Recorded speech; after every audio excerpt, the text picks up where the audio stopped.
Trial by media continued in full swing this week across the English-speaking world, with Russell Brand being tried, convicted and sentenced before even getting a day in court by corporations, the UK government and even Australia's own little 60 Minutes show. From famous funny man to loathsome creep, Russell Brand's star couldn't have fallen much further in a week. But the reason for his demise couldn't be more serious. It's claimed he's a sexual predator. Brand admits to being promiscuous, but strenuously denies wrongdoing. He says all of his sexual encounters with women have been consensual. A likely story, Mr. Brand, a likely story. How dare you defend yourself? Don't you know how serious these allegations are? How many allegations there are? Now, I'm sick of having to say this, but I'm going to say it again, because although 99% of the people who watch this show are able to separate two simple concepts, we do have 1% of trolls and lefties who watch the show, and you really have to spell stuff out for them. I'm not defending Russell Brand. I don't know Russell Brand. I don't even particularly like Russell Brand stuff.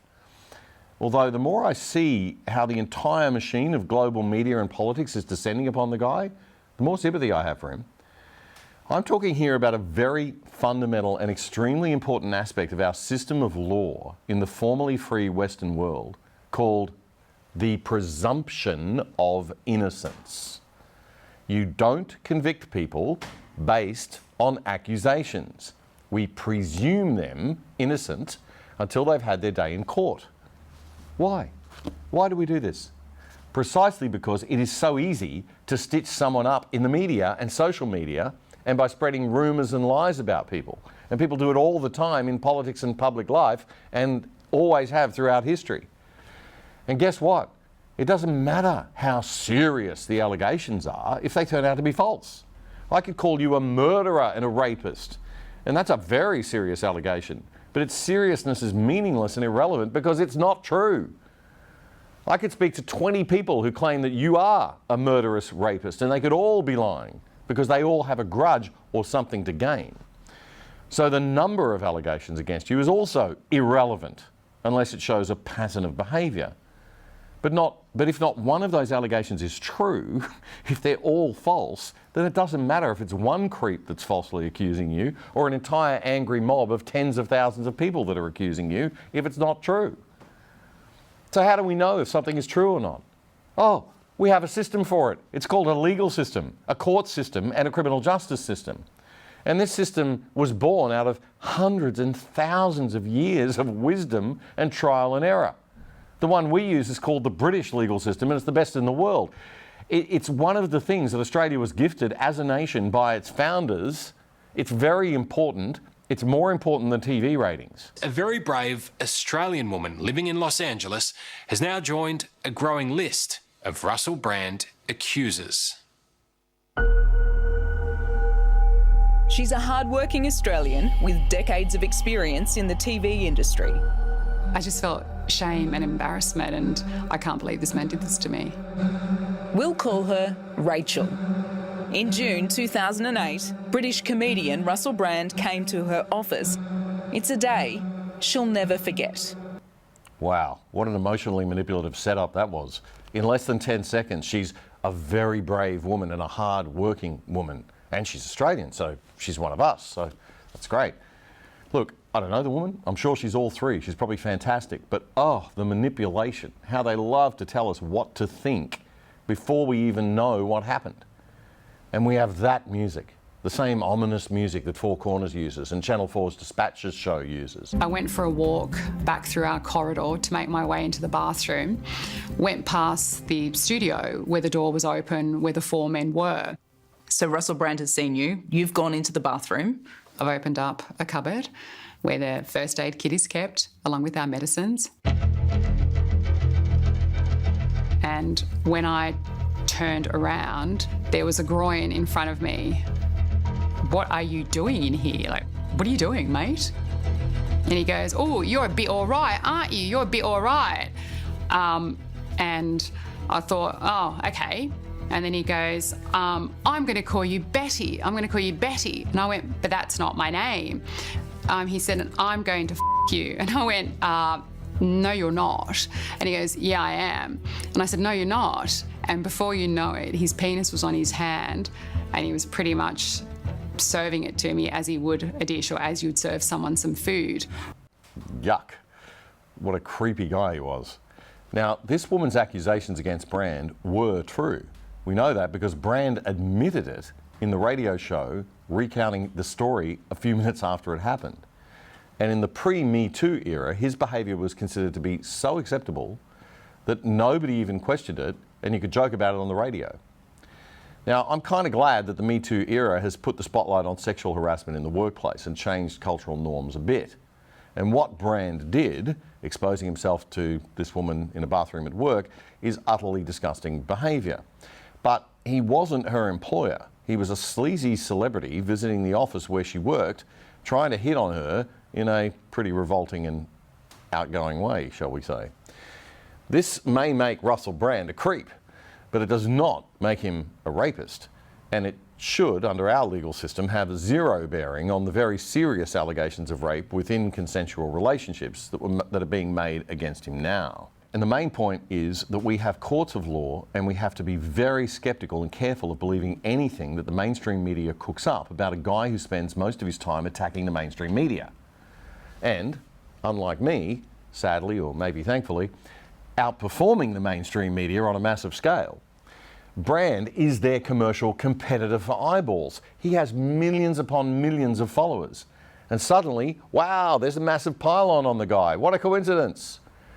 It was okay back in 2008 for the very same media outlets to be totally happy to put up with Brand's inappropriate behaviour and even make excuses for it. Shows like, Australia's 60 Minutes. I'm a tricky little swine, I'm a trickster. I'm a raven, I'm a playful coyote, looking for mischief. When you interview Russell Brand, you actually don't really know who's going to turn up. This isn't crystal meth, that's literally a crystal. If you smoke that, all you'll get is enlightened. The more you say don't, the more he does. That's Russell. So it was like an alpine mountain range stabbing up into my nuts. When I first started talking to him, I thought, oh, Russell's going to be smart-ass Russell. Then he suddenly took a shine to me, and he became most enjoyable to be around. Is this the interview now? This is You're just going to lean in. That's how it indicates the commencement. Wow. Hypocrisy sandwich, anyone? That's how it works, folks. While he's one of us, all is well. But when we decide it's time to nail the guy, the music changes from that nice, bubbly, fun stuff to the ominous Predator soundtrack from Jaws. But Russell's little flirtation with 60 Minutes' Liz Hayes didn't stop there. He's a really smart man, and he, I think, in amongst it all, is a very decent man. He has a lot of humanity. He cares. So there's a whole lot packed into Russell. Happy Russell put me into his little golf buggy, and we were going to do some B-roll. And then Russell declared that he was going to take me on a unauthorised trip around the lot. Yeah, and that's where things start to get a little naughty, and maybe even, one could say, fun. And maybe a Me Too person would say unacceptably unprofessional. I want you to know I was abducted by Russell Brand. You seem to be a little naughty boy from the beginning. You said that in a flirtatious way. I did. He understands entertainment. He's a comedian. He's an over-the-top performer. He likes to shock. That's his thing, and he does it so well. You were classified as a sex addict. I'm going to blush, but what's too much? I can't hurt you from there, Liz. What is too much sex? Well, look, it's not with this addiction. I think what it is any behaviour that you engage in compulsively, even though it's detrimental to your life. If when you're taking drugs or eating chocolate or having sex, it's making your life worse, and yet you cannot stop, that's addiction, and you should look at it. How is it destructive for you? Well, if you're sleeping with so many people that you can't get to work, or you're not being properly discerning about who the people are that you're sleeping with, people sort of, then eventually you're going to get into trouble. Just there's a numbers game, isn't it? Sooner or later, it's going to be a married person, or you're going to pick up something unforgivable and unrelenting. But I've been very, very lucky. Seasoned as I am as a journalist, I am prepared for all events and all kinds of people. And when Russell Brand decided he would like to kiss me, well, you know, you size up the situation. You think, am I in danger? You know, what could go wrong? Liz, that's your fault. Because you took your eye off the road because things was getting a bit fruity out there. All right, Liz, goodbye. Yeah, thank you.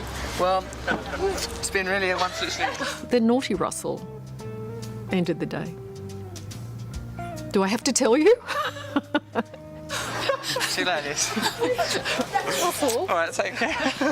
Russell, I can undo your bra just like this. Liz, I love you. No, Russell's a performer. So in my opinion, Russell, there are many Russells, and I think the at-home Russell is probably exhausted. I'm so confused. I mean, we love it when he's being the larrikin and shocking people. We pay to see it. We're happy to play along and promote it.